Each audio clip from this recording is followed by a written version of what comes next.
Okay, so you wanted the deep dive, huh? On Jordan Love's time as Rodgers' backup. Oh, yeah. I get it. It's fascinating, right? Yeah. I mean, the guy gets drafted in 2020. Everyone's got these crazy high expectations. Next Brett Favre, next Aaron Rodgers. Sure. And then bam, he's holding a clipboard for like 3 years. Yeah. So what was he actually doing during that time? Right. Is this just wasted time, or is it like this secret quarterback development program? Right. That's what we're going to find out today. Exactly. We've got game logs, we've got stats articles, and some of this stuff, honestly, is pretty surprising. A touchdown against the Chiefs. Wow. A wild game against the Eagles.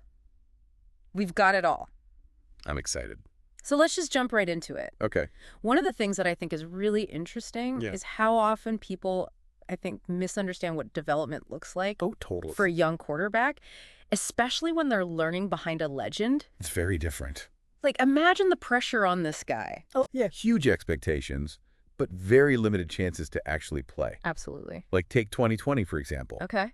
Love's rookie year. Yep. He didn't play a single snap. Yep. The entire season. Right, yeah. Not one.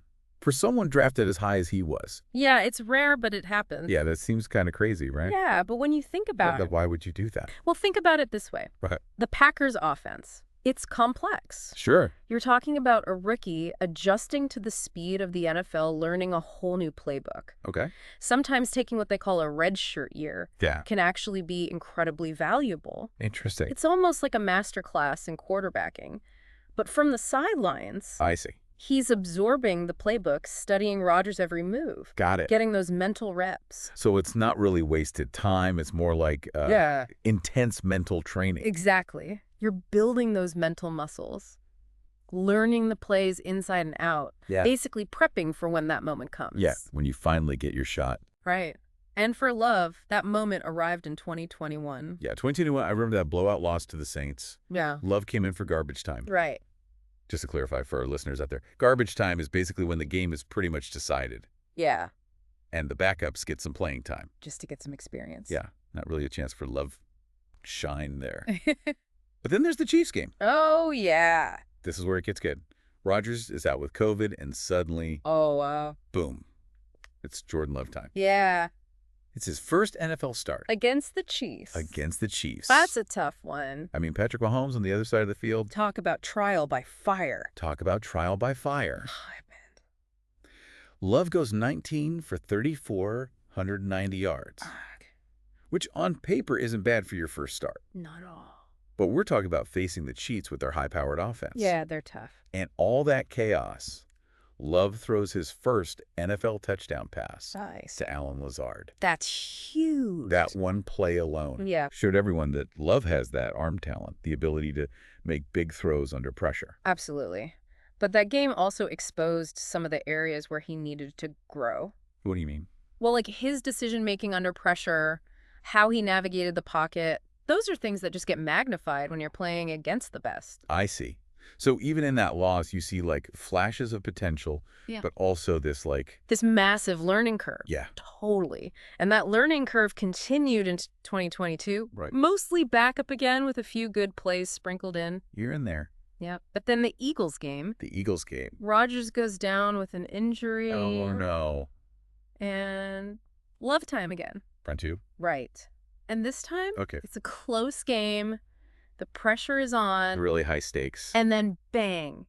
He throws this absolute laser to Christian Watson for a touchdown. I remember watching that play. Unbelievable. The distance, the accuracy, you could just feel like this hope in the stadium. It was electric. It was electric.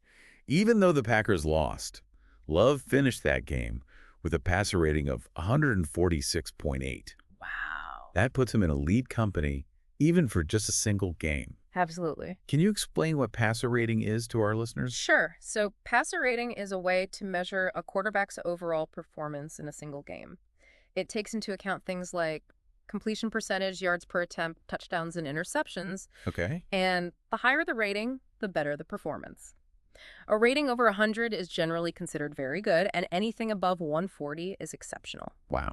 So for Love to hit 146.8, even in a limited showing, it's a glimpse of what he might be capable of. Right. It's like this little window into the potential. Exactly. Unfortunately, though, the Packers missed the playoffs in 2022. Right. Kind of a tough ending to the season. Yeah. And I think kind of a turning point for the franchise. For sure. And for Jordan Love's future. Absolutely. So we've seen these flashes of brilliance moments where he looks like the real deal, but also these times where the inexperience shows.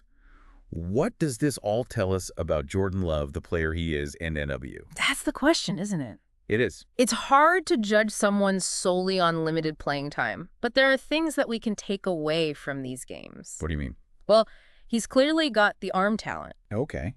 And he's demonstrated that mental toughness that you need to succeed in this league. Right. But for him to take that next step, it's all about consistency now. Yeah. Developing his leadership skills, truly commanding the offense, those are the qualities that separate good quarterbacks from great ones.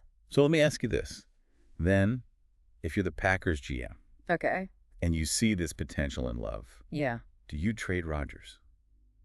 Put your faith in Love and fully commit to the future. That's the million-dollar question, isn't it? Yeah. It's a huge gamble with potentially huge rewards. It really is. Ultimately, only time will tell. Only time will tell. But what we do know is that Jordan Love's journey has been anything but ordinary. Oh, absolutely. And his development is definitely something worth watching very closely. Very closely indeed. For sure. All right, well, that's our deep dive on Jordan Love's backup years. Thanks for listening. Thanks for having me. And until next time, keep on learning. Always. And keep on diving deep. I'll be here. All right, see you later. See ya. Bye. Bye.